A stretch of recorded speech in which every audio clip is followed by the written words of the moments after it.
I am happy to join with you today in what will go down in history as the greatest demonstration for freedom in the history of our nation.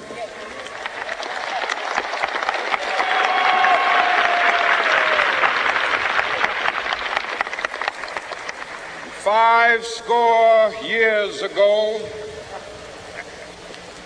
a great American in whose symbolic shadow we stand today signed the Emancipation Proclamation.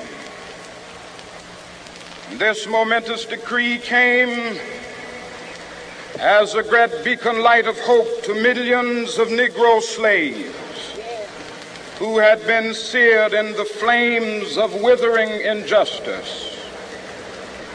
It came as a joyous daybreak to end the long night of their captivity. But 100 years later,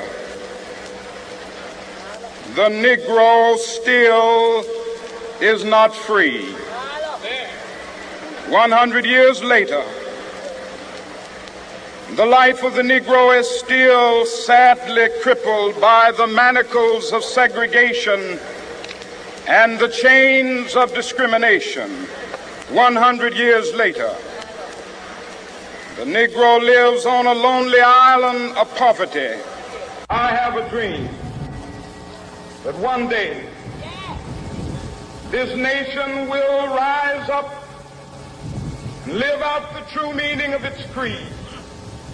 We hold these truths to be self-evident, that all men are created equal.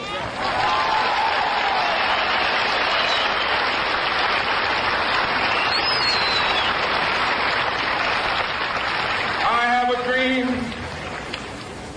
that one day on the red hills of Georgia, sons of former slaves and the sons of former slave owners will they be able to sit down together at the table of brotherhood. I have a dream that one day, even the state of Mississippi, a state sweltering with the heat of injustice, sweltering with the heat of oppression, will be transformed into an oasis of freedom and justice. I have a dream. My poor little children will one day live in a nation where they will not be judged by the color of their skin, but by the content of their character. I have a dream today.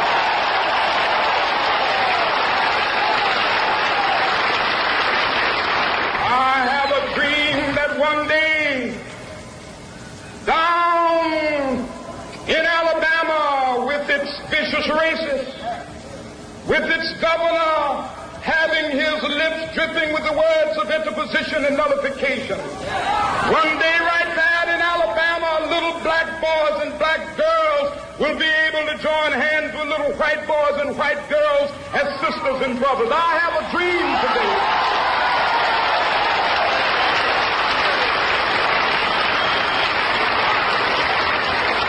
I have a dream that one day every valley shall be exalted. Every hill and mountain shall be made low. The rough places will be made plain, and the crooked places will be made straight. And the glory of the Lord shall be revealed, and all flesh shall see it together. This is our hope. This is the faith that I go back to the South with. With this faith, we will be able to hew out of the mountain of despair a stone of hope.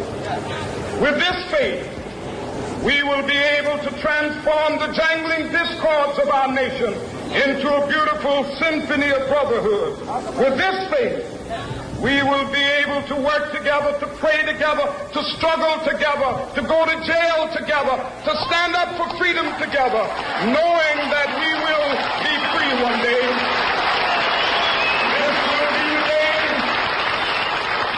This will be the day when all of God's children be able to sing with new meaning, my country, tears of thee. Sweet land of liberty, of thee I sing. land where my fathers died, land of the pilgrim's pride.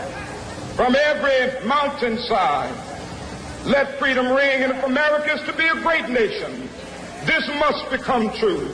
And so let freedom ring. From the prodigious hilltops of New Hampshire, let freedom ring. From the mighty mountains of New York, let freedom ring. From the heightening Alleghenies of Pennsylvania, let freedom ring. From the snow-capped Rockies of Colorado, let freedom ring. From the curvaceous slopes of California.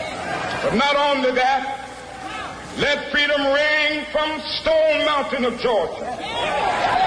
Let freedom ring from Lookout Mountain of Tennessee. Let freedom ring from every hill and molehill of Mississippi, from every mountainside. Let freedom ring, and when it happens,